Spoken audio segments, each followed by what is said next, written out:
Hello everyone, welcome to our channel Education Hotspot. So this video is for all those जो DU regular या SOL से BA honours कर रहे हैं। अगर आप लोग BA ऑनर्स कर रहे हैं तो आपका यहाँ पे फर्स्ट सेमेस्टर में एक इम्पॉर्टेंट एंड कंपलसरी सब्जेक्ट होता है, that is understanding political theory. ये जो मटेरियल आप यहाँ पे देख रहे हैं ये आपका डायरेक्ट DU का मटेरियल है।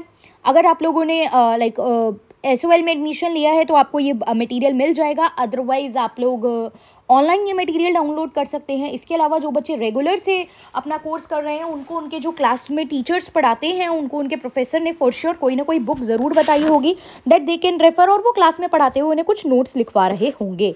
तो यहाँ पे हमारा जो सब्जेक्ट है वो है अंडरस्टैंडिंग पॉलिटिकल थ्योरी। ये आप लोगों का एक कंपल्सरी सब्जेक्ट रहता है, तो ये तो सबको पढ़ना ही पढ़ना होता है।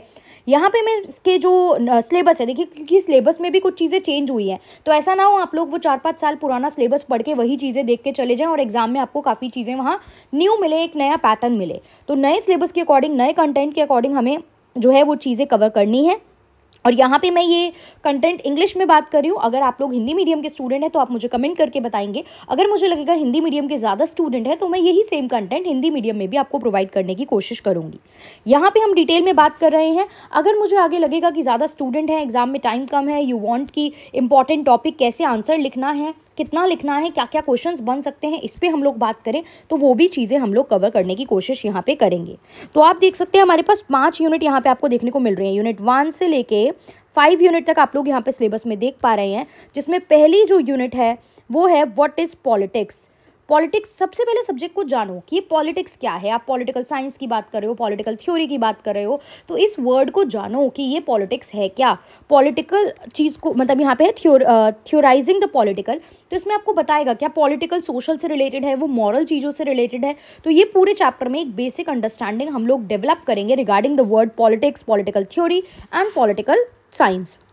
उसके बाद सेकेंड यूनिट हमारे पास आ जाती है कि पॉलिटिकल थ्योरी आपने जान तो लिया क्या होती है, क्यों वो इम्पॉर्टेंट है, क्यों हम उसे पढ़ रहे हैं आज की डेट में, कैसे वो फॉर्म होती है, ये बेसिक सी चीज़ें आपने जान ली। उसके बाद अप्रोचेस क्या हैं पॉलिटिकल थ्योरी को पढ़ने के लिए, तो यहाँ 3 अप्रोचेस हमारे सामने नाम मेंशन किए गए हैं। चैप्टर में हमें यूनिट में डिटेल में पढ़नी है।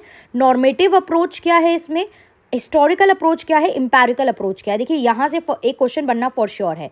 इन अप्रोचेस में से भी कोई सी भी एक अप्रोच से क्वेश्चन आने के बहुत ज़्यादा चांसेस हैं, तो हमें तीनों अप्रोचेस अच्छे से देख के जानी पड़ेंगी। आपको टोटल देखिए 8 में से 4 क्वेश्चन करने होते हैं, तो कंटेंट तो हमें पढ़ के जाना है, बिकॉज इन जो आपको 4 क्वेश्चन करने हैं इन टोटल, लॉन्ग क्वेश्चंस भी करने हैं, उसमें आपको अच्छा खासा कंटेंट वहाँ पे प्रेजेंट करना पड़ेगा। तो आप सिर्फ मीनिंग याद कर जाओ और आपके माइंड में बस इतना ही कंटेंट है कि आप वहाँ जाके एक पेज भर पाओगे तो बड़ी दिक्कत हो जाती है। तो आपको पूरा एक बैकग्राउंड, एक फ्रेमवर्क, कैसे आंसर शुरू करना है, कैसे उसे एंड करना है, क्या उसके स्ट्रक्चर में लिखना है, ये सब चीज़ें क्लैरिटी बहुत अच्छे से पहले से ही होनी चाहिए। फिर आता है traditions of political theory. Political theory के ट्रेडिशंस क्या क्या हैं, जैसे कि लिबरल पॉलिटिकल थ्योरी से आप क्या समझते हैं, मार्क्स के ओपिनियन को यहाँ पे आपको एक्सप्लेन करना है, मार्क्स की क्या विचारधारा थी, एनार्किस्ट अप्रोच क्या कहता है, कंजर्वेटिव अप्रोच क्या कहता है। सो ये डिफरेंट अप्रोचेज हैं और इन हर अप्रोचेज में कुछ पॉलिटिकल थिंकर है। जैसे मार्क्स में तो डायरेक्ट समझ में आ रहा है मार्क्स हैं, बट लिबरल में कौन कौन से थिंकर हैं कुछ हम नाम देखेंगे। एनार्किस्ट थिंकर्स कौन कौन से हैं, ये पॉलिटिकल थिंकर। कंजर्वेटिव में कौन से पॉलिटिकल थिंकर जाते हैं, वो आपको क्वेश्चन में हो सकता है सीधा थिंकर के नाम से भी दे दे। तो ये क्या क्या जो है ट्रेडिशंस हैं और इसमें कौन कौन से पॉलिटिकल थिंकर फॉल कर रहे हैं ये भी हमें पता होना ज़रूरी है। तो ये भी हम लोग देखेंगे, डिटेल में पढ़ेंगे तो ये सारी चीज़ें हम देखेंगे। फिर आता है क्रिटिकल पर्सपेक्टिव।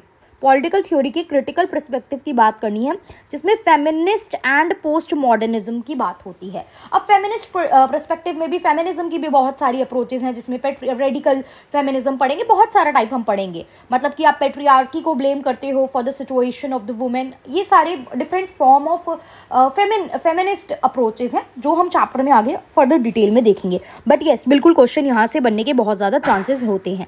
फिर आता है political community, the idea of the political community.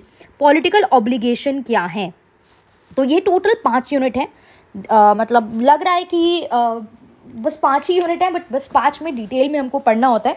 आपको पता है एक टॉपिक को बहुत डिटेल में पढ़ना है, क्योंकि जब आंसर राइटिंग की बात आती है, समझना तो इंपॉर्टेंट है ही। देखिए वो तो चीज़ है कि जब आपने कोर्स में इनरोल किया आपको हायर स्टडीज़ के लिए टॉपिक को समझना है, बट एक और प्रैक्टिकल बात मैं अगर करूँ कि जब आपको आंसर राइटिंग लिखनी होती है तो कम से कम आपको 3 to 4 पेजेस लाइक मतलब आगे पीछे फ्रंट बैक, तो टोटल 7 to 8 पेजेस आपको एक आंसर में भरने हैं। और अभी अगर आप प्रिपेयर नहीं करके जाओगे, आप पॉइंट्स माइंड में नहीं रखते जाओगे, तो एग्जाम में it will become very difficult for you. बहुत मुश्किल हो जाता है, ट्रस्ट मी। आप लोग खुद फील करो, अगर मैंने अभी आपको एक क्वेश्चन दे दिया, क्या आप अभी उस पर 8 पेज लिख सकते हैं? नहीं लिख सकते, तो वहाँ पे 4 क्वेश्चन करने हैं हमें। तो थोड़ा सा हमें अभी से अपनी प्रिपरेशन में थोड़ा सा करके भी अगर हम पढ़ाई करेंगे, तो एग्जाम तक सारी चीज़ें आप अच्छे से कर लोगे और एक अच्छा स्कोर भी आप एग्जाम में कर पाओगे। सो दैट्स ऑल। कोई भी आपका डाउट है, कोई कंफ्यूजन है, यहाँ पे हमने सिर्फ सिलेबस की बात की है, आगे भी हम पढ़ेंगे डिटेल में, तो आप बताएंगे कि यहाँ पे डिटेल में पूरी बुक पढ़ी जाए या इंपॉर्टेंट क्वेश्चंस डिस्कस किए जाएं, व्हाटएवर यू वांट, हम उस तरीके से इस काम को करेंगे। सो या आपके कमेंट का मैं वेट करूंगी। और कुछ बच्चे अगर हिंदी मीडियम के भी हैं, तो हिंदी मीडियम के बच्चों के लिए अभी आप लोग मुझे कमेंट करेंगे कि हमें हिंदी में कंटेंट चाहिए, तो मैं इस कंटेंट को हिंदी में भी, सिलेबस डिस्कशन को हिंदी में भी आप लोगों को प्रोवाइड करवा दूंगी। So that's all for this video. Thank you everyone. See you in the next video.